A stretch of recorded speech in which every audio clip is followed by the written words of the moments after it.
Hi friends, welcome to drama queen channel.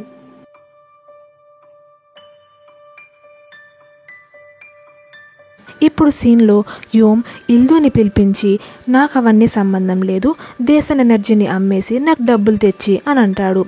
వాళ్ళ అక్క చనిపోయినా కూడా దాంగ్జూకి గతం గుర్తు రాకపోతే నన్నేం చేయమంటారు అని అంటాడు. గతం గుర్తు రాలేదు అని గ్యారంటీ ఏంటి? అలా వాళ్ళ అక్క చనిపోయిన వెంటనే హాస్పిటల్లో నుండి ఆ ట్రక్ డ్రైవర్ డిసప్పియర్ అయ్యాడు. ఇది ఖచ్చితంగా వాడు చేసిన పనే. అండ్ ఆల్సో ఇంకొక విషయం, ఆ రోజు ప్రేయర్ దగ్గర చైర్మన్ గారు కొంచెం డిఫరెంట్గా బిహేవ్ చేయడం నేను చూశాను. అతనికి మెంటల్గా ఏదైనా ఇష్యూ ఉందా అని అడిగితే నేను కూడా అది ఆ రోజే గమనించాను అని చెప్పిన వెంటనే చైర్మన్కి డిమెన్షియా ఉందంటే మనము దేశన్ ఎనర్జీని, దేశన్ కంపెనీని కబ్జా చేయడానికి మనకు కావాల్సిన గోల్డెన్ ఛాన్స్ త్వరగా వస్తుందని అర్థం. ఇలాంటి టైంలో నువ్వు చాలా అలర్ట్గా ఉండాలి అని అంటాడు. అంతలో అడ్మినిస్ట్రేటర్ యోమ్కి కాల్ చేస్తే దాన్ని ఇగ్నోర్ చేయడంతో గుహికి కాల్ చేసి అసలు మీరు చో గురించి మర్చిపోయాడా? ఒకవేళ మీకు సంబంధం లేదంటే చెప్పండి, నా దారిలో వాడిని నేను ఎలా వెతకాలో నాకు తెలుసు అని బెదిరిస్తాడు. ఇక్కడేమో దాంగ్జూ చైర్మన్ గారి కోసం సోజు తీసుకుని వచ్చేటప్పుడే ఎన్నాం కాల్ చేస్తుంది. దాన్ని ఇగ్నోర్ చేసి అలానే వెళ్ళిపోతాడు. ఎందుకు మీ అక్క చనిపోయినప్పటి నుండి నాతో మాట్లాడట్లేదు, నన్ను కలవట్లేదు, ఎందుకు ఇలా చేస్తున్నావు అని అనుకుంటుంది ఎన్నాం. అదే విషయమే మెసేజ్ చేస్తుంది. చైర్మన్ క్యాబిన్కి వచ్చిన దాంగ్జూ అక్కడుండే లిక్కర్ సేఫ్ని యాజ్ యూజువల్ ఎప్పట్లాగానే ఓపెన్ చేసి సోజు లోపలికి పెడుతూ ఉండగానే అక్కడికి చైర్మన్, సెక్రటరీ గాంగ్ ఇద్దరు వస్తారు. అలా వాళ్ళ మాటల్లో నీకు సొంగ్హ్యున్ గుర్తున్నాడా అని అంటే దాంగ్జూ విషయంగానే కదా మీరు మాట్లాడేది అని అంటుంది. దాంగ్జూ గురించి కాదు, సొంగ్హ్యున్ కొన్ని సంవత్సరాల క్రితం ఎన్నాం వాళ్ళ నాన్న సున్హో ఇంటికి తీసుకొచ్చాడు. ఆ అబ్బాయి మొహం కూడా చాలా చక్కగా ఉండేది, మర్చిపోయావా అని అంటే నాకు గుర్తులేదు అంటూ నవ్వుకుంటూ గాంగ్ అక్కడి నుండి వెళ్ళిపోతుంది. గాంగ్ వెళ్ళిపోయిన తర్వాత సోజు తాగుదామని సేఫ్ దగ్గరికి వెళ్ళిన చైర్మన్కి అది ఓపెన్లో ఉండడం గమనిస్తాడు. పక్కనే సోజు బాటిల్స్ కూడా ఉంటాయి అని పక్కన చూసేసరికి దాంగ్జూ బయటికి వస్తాడు. అంటే నీ గతం గుర్తొచ్చేసిందా అని అనడంతో దాంగ్జూ చైర్మన్కి విష్ చేస్తాడు. అందుకు చైర్మన్ చాలా హ్యాపీగా ఫీల్ అవుతాడు. అప్పుడే అక్కడికి ఇల్దు వస్తాడు. దాంగ్జూ చేతిలో బాటిల్, అక్కడ ఓపెన్లో ఉన్న సేఫ్ని చూసి ఇల్దుకి కూడా దాంగ్జూకి గతం గుర్తొచ్చేసిందన్న విషయం అర్థమవుతుంది. ఇప్పుడు ఇంటి బయట సోను తన బైక్లో వస్తాడు. ఒకసారి దాంగ్జూని ఆ ఇంటి దగ్గరే డ్రాప్ చేయడంతో దాంగ్జూని మళ్ళీ కలవడానికి ఇక్కడికే వచ్చి ఎక్కడైనా బయట కనిపిస్తాడా అని చూస్తూ ఉండగానే అప్పుడే కార్లో దూకి, గూకి, తేయున్ వస్తారు. కార్ దగ్గరికి వెళ్ళి నేను ఇలా దాంగ్జూ వాళ్ళ ఫ్రెండ్ని, దాంగ్జూని కలవడానికి వచ్చాను, తన్ని కొంచెం బయటికి రమ్మని చెప్తారా అని అడిగితే వెంటనే వీడేంటి ఇక్కడికి వచ్చాడు అని దూకి నేను మాట్లాడతాను అంటూ బయటికి వచ్చి ఏదో చెప్పి పంపించేస్తుంది. ఇంకా వీళ్ళు ముగ్గురు లోపలికి వచ్చేటప్పుడు నువ్వు అతన్ని దాంగ్జూని కలవనిచ్చిండాల్సింది, దాంగ్జూకి అప్పుడు గతం గుర్తు రావడానికి కొంచెం హెల్ప్ అయ్యేది వాళ్ళ ఫ్రెండ్ని కలిసింటే అని అన్న వెంటనే దాంగ్జూ గతం మర్చిపోయాడన్న విషయం ఆ పిల్లోడికి తెలిస్తే ఆ పిల్లోడు ఎంత బాధపడతాడో నీకు తెలియట్లేదా? ఇప్పుడు దాంగ్జూకి గతం గుర్తు రావడం అంత ఇంపార్టెంట్ ఏం కాదు అంటూ దూకి గూకిని అరుస్తుంది. అంతలో అక్కడికి సెక్రటరీ గాంగ్ వచ్చి నువ్వు ఎందుకు కొంచెం డల్గా ఉన్నావు అని దూకిని అడగడంతో ఇలా జిసోను ఇంటి వరకు వచ్చాడు అని చెప్పి వెళ్ళిపోతుంది. అప్పుడే గూకి తన ఫోన్లో ఇలా దేశన్ కెమికల్ యూసంగ్ కెమికల్తో మర్జ్ అయ్యే విషయాన్ని బ్యాంక్ ప్రెసిడెంట్ మర్జ్ కానీకుండా హాల్ట్లో పెట్టడన్న విషయం తెలిసి వెంటనే వాళ్ళ నాన్న దగ్గరికి పరిగెత్తుకుంటూ వస్తుంది. అప్పుడే వీళ్ళు ముగ్గురు నీకు ఒక్కొక్కటిగా ఈ విషయాలు గుర్తొస్తున్నాయి అంటే ఖచ్చితంగా నీ గతం మొత్తం ఒకేసారి నీకు తర్వాత గుర్తొస్తుంది, అయినా నీకు ఇలా పాస్వర్డ్ గుర్తు రావడం చాలా మంచి విషయం అని చెప్తాడు. అంతలో అక్కడికి వచ్చిన గూకి దేశన్ కెమికల్ని యోసంగ్ కెమికల్తో మర్జ్ అవ్వకుండా బ్యాంక్ ప్రెసిడెంట్ హాల్ట్లో పెట్టాడంట, అలా కనుక జరగకపోతే మీరు నాకు కంపెన్సేషన్ ఇవ్వాల్సి వస్తుంది నాన్న అంటూ చెప్పి అక్కడ నుండి వచ్చేస్తుంది. యోమ్ ఎందుకు ఇలా బిహేవ్ చేస్తున్నాడు, తనే కదా ఈ డీల్ని ప్రపోజ్ చేసింది అని అంటే ఇల్దు యోమ్కి ఏదో ఫండింగ్లో ప్రాబ్లం ఉంది మావయ్య, అందుకే నన్ను కలిసినప్పుడు కూడా దేశన్ ఎనర్జీని అమ్మాయమని ప్రెజర్ చేస్తున్నాడు అని చెప్తే బుద్ధున్నోడు ఎవడైనా ప్రాఫిట్లో ఉండే కంపెనీ నమ్ముకుంటాడా అని అంటాడు. అలా మనం గనక ఇన్నర్ సేఫ్ని ఇప్పుడు ఓపెన్ చేయలేకపోతే అందులో నుండి ఫండ్ తీసుకొని యోమ్ నోరు మూపించలేము అని అంటాడు. అప్పుడే మీరు ఆ సేఫ్ పాస్వర్డ్ ఒక పేపర్లో రాసి అక్కడ పెన్ స్టాండ్లో పెట్టారు కదా అని అంటే ఆల్రెడీ తను అక్కడ వెతికాడు, కానీ దొరకలేదన్న విషయం మర్చిపోయి మళ్ళీ పరిగెత్తుకుంటూ వెళ్ళి చూస్తాడు. ఈసారి పేపర్ అక్కడే దొరుకుతుంది. దాంతో మనమిద్దరం ఇక్కడే కదా దాపెట్టింది అని చైర్మన్ చాలా హ్యాపీగా ఫీల్ అవుతాడు.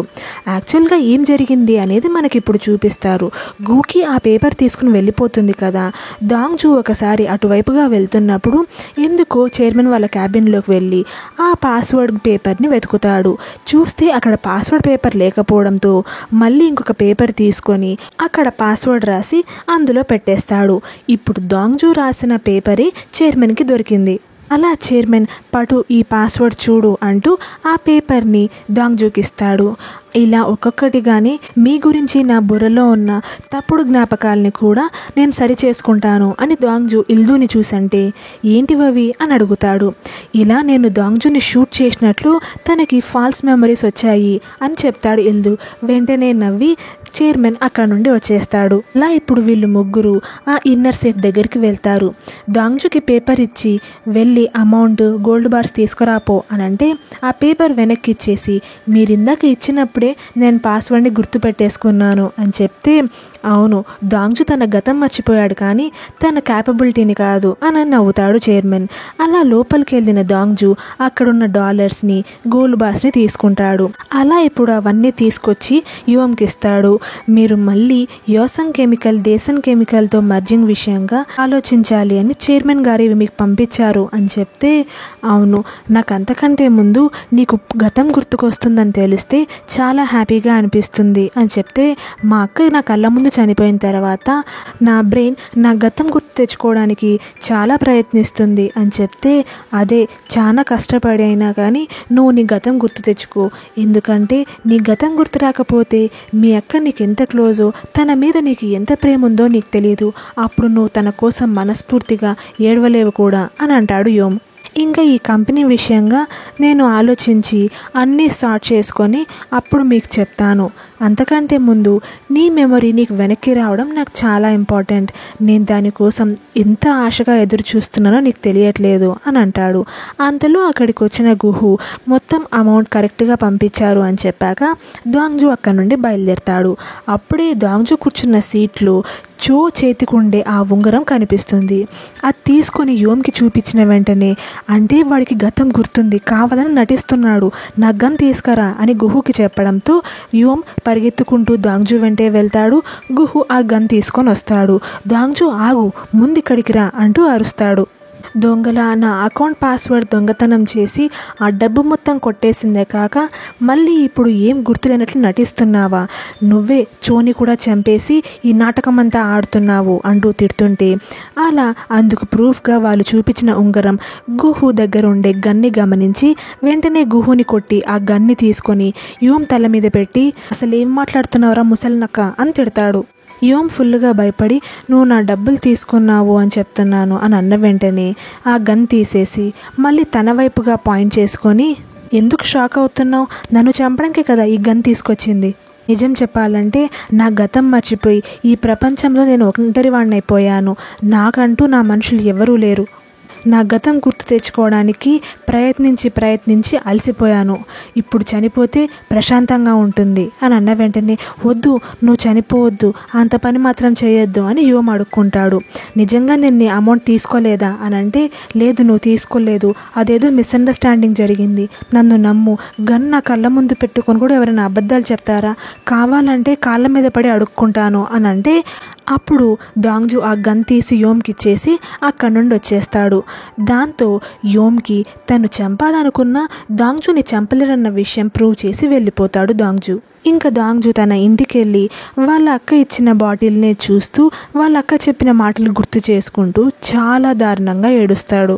నెక్స్ట్ డే హుయిచుల్ వాళ్ళ పెద్దమ్మ ఎన్నాంతో హుయిచుల్ బర్త్డే రోజు మీ వాళ్ళు మన ఇంటికి పంపించినంత ఎక్కువ కాకపోయినా ఎంతో కొంత అయినా ప్రేమగా వండి పంపిస్తున్నాను, దాంతోపాటు నీకెంతో ఇష్టమైన హనీ కుకీస్ని కూడా చేశాను, ఎన్ని కావాలంటే అన్ని తిను అని చెప్పి ఆ ఫుడ్ మొత్తాన్ని చైర్మన్ వాళ్ళ ఇంటికి పంపిస్తుంది వాళ్ళ పెద్దమ్మ. అయినా నేనేం నా బర్త్డేని అంతగా ఎంజాయ్ చేయలేదు, ఆ రోజు నా బర్త్డేని ఒకరు స్పాయిల్ చేశారు అని అడిగితే ఎవరో కాదు సెక్రటరీ సెక్రటరీ గాంగ్.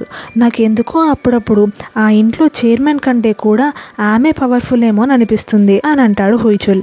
అలా వీళ్ళిద్దరూ ఫుడ్ తీసుకుని ఇంటికి రాగానే ఆ ఫుడ్ అంతా అక్కడ పెట్టేసి పరిగెత్తుకుంటూ ఎన్నాం దాంగ్జూ రూమ్ దగ్గరికి వెళ్తుంది. ఎన్నిసార్లు తలుపు కొట్టినా తీయకపోవడంతో ఎందుకు దాంగ్జూ తలుపు తీయట్లేదు అని బాధపడుతుంటే దాంగ్జూ బయట నుంచి వస్తాడు.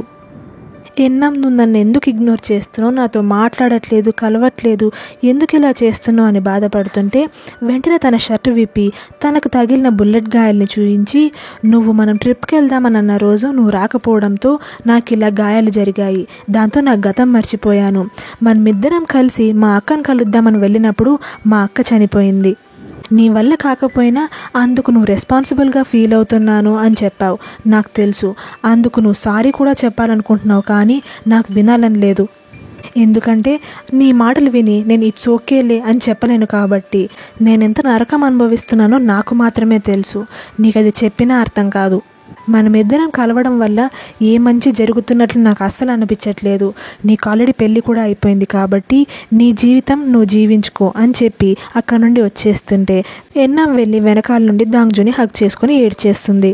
ఇంకా డైనింగ్ టేబుల్ దగ్గర వీళ్ళందరూ వెయిట్ చేస్తూ ఉంటారు. ఇంకా దాంగ్జూ రావట్లేదు, చెప్పావా అని అడిగితే చెప్పాను, వస్తానని చెప్పాడు అని అంటుంది గాంగ్.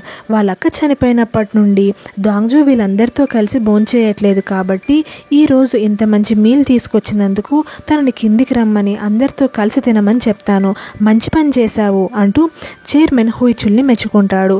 అంతలో ఎన్నాం ఎక్కడా అని అడుగుతుంది దూకి. తనకి డిన్నర్ చేయాలని లేదంట అత్తయ్య, డైరెక్ట్గా డెజర్ట్ తినేటప్పుడు వస్తా అని చెప్పింది అని అంటాడు. అంతలో అక్కడికి దాంగ్జూ వస్తాడు. అలా అందరూ కలిసి భోంచేస్తూ ఉంటారు. డెజర్ట్ కోసం అన్నీ ప్రిపేర్ చేస్తున్న టైంలో సెక్రటరీ గాంగ్ లోపలికి వెళ్ళి ఇదొక్క ప్లేటే ఎందుకు సపరేట్గా పెట్టారు చైర్మన్ గారి కోసం అని అడిగితే ఈ కుకీస్లో సినమన్ ఉంది, చైర్మన్ గారికి ఇష్టం లేదు కాబట్టి ఇందులో ఫ్రూట్స్ పెట్టాము అని అంటారు. అలా సెక్రటరీ గాంగ్ ఆ ప్లేట్ని తీసుకొచ్చి ఇచ్చిన తర్వాత ఇలా దీంట్లో సినమన్ ఉంది కాబట్టి మీకు ఇష్టం లేదని ఫ్రూట్స్ అరేంజ్ చేశాము అని చెప్తుంది. అలా ఆ మాటలన్నీ దాంగ్జూ వింటాడు. తన కళ్ళ ముందున్న ఆ కుకీస్లో సినమన్ ఉంది. తనకి సినమన్ అంటే అలర్జీ, ఒకవేళ తను తినకపోతే తనకి గతం గుర్తు చేసిందన్న విషయం అందరికీ తెలిసిపోతుంది. ఒకవేళ తింటే తనకు గతం గుర్తులేదు అందుకే తిన్నాడు అని అందరూ నమ్ముతారు. కానీ తనకి ఫుల్గా అలర్జీ వచ్చేసి చనిపోయే ప్రమాదం కూడా ఉంది. అందుకే దూరం నుండి ఇల్దు దాంగ్జూ ఆ కుకీస్ని తింటాడా లేదా అని గమనిస్తూ ఉంటే చాలాసేపు ఆలోచించి దాంగ్జూ ఆ కుకీని తీసుకొని తింటాడు. అలా ఒక్కొక్కటి తింటూ ఉండే కొద్దీ దాంగ్జూకి మెల్లగా ఇచ్చింగ్ స్టార్ట్ అవుతుంది. అంతలో అక్కడికి ఎన్నాం వచ్చి హుయిచుల్ పక్కన కూర్చుంటుంది. తను అలా దాంగ్జూని చూస్తూ ఉంటే దాంగ్జూ ఒక్కొక్క కుకీ తీసుకొని తింటూ ఉంటాడు. వీడికి నిజంగానే గతం గుర్తులేదు, అందుకే ఇవన్నీ తింటున్నాడు అని అనుకుంటూ ఉంటాడు ఇల్దు. అలా కుకీస్ అయిపోతే ఇంకా కావాలా అని అడిగితే లేదు, నా కడుపు నిండిపోయిందండి అని చెప్పి దాంగ్జూ ఇంక నేను నా రూమ్కి వెళ్తాను అంటూ బయలుదేరతాడు. అలా బయలుదేరిన వెంటనే ఎన్నాం ఒక కుకీ తీసుకొని తిన్న వెంటనే అందులో సినమన్ ఉందన్న విషయం అర్థమవుతుంది. దాంగ్జూ అని పిలిచేలోపే దాంగ్జూకి ఊపిరాడక కింద పడిపోతాడు. దాంతో తేయున్, ఎన్నాం, చైర్మన్ ముగ్గురు చాలా ఫాస్ట్గా పరిగెత్తుకుంటూ దాంగ్జూ దగ్గరికి వెళ్ళిపోతారు. వెంటనే అంబులెన్స్కి కాల్ చేయమని చెప్పడంతో ఇల్దు కాల్ చేస్తాడు. దాంగ్జూ అంత సఫర్ అవ్వడం చూస్తూ ఉన్న ఇల్దుకి టెన్షన్ మొదలవుతుంది. అందుకే వాళ్ళ వైఫ్ చేయి పట్టుకుంటాడు. తర్వాత దాంగ్జూ దగ్గరికి వెళ్ళి చూస్తే దాంగ్జూ మొత్తం ఎర్రగా అయిపోతాడు. అస్సలు ఊపిరాడుతూ ఉండదు. తను చనిపోతున్నాడన్న విషయం తనకు అర్థమవుతుంది. అందుకే చివరిసారిగా ఎన్నాంను ఒక్కసారి అలా పట్టుకొని స్పృహ కోల్పోతాడు. ఇదంతా గమనిస్తున్న ఇల్దు అంటే దాంగ్జూకి నిజంగానే గతం ఏం గుర్తులేదు అని ఫిక్స్ అవుతాడు. హీరో చనిపోతే స్టోరీ ముందుకెళ్ళదు కాబట్టి most of the times hero బ్రతుకుతాడు. ఒకవేళ బ్రతకకపోతే హీరో రివెంజ్ని ఎన్నాం తీర్చుకుంటుందా, వీళ్ళు నిజంగానే దాంగ్జూ గతం మర్చిపోయాడు అలాగే చనిపోయాడు కాబట్టి వాళ్ళు ఆ 2 ట్రిలియన్ అమౌంట్ని మర్చిపోతారా అన్న విషయం మనం నెక్స్ట్ ఎపిసోడ్లో చూద్దాం. Thanks for watching. మీకు మా వీడియో నచ్చినట్లయితే ప్లీజ్ మా ఛానల్ని సబ్స్క్రైబ్ చేయండి. Thank you.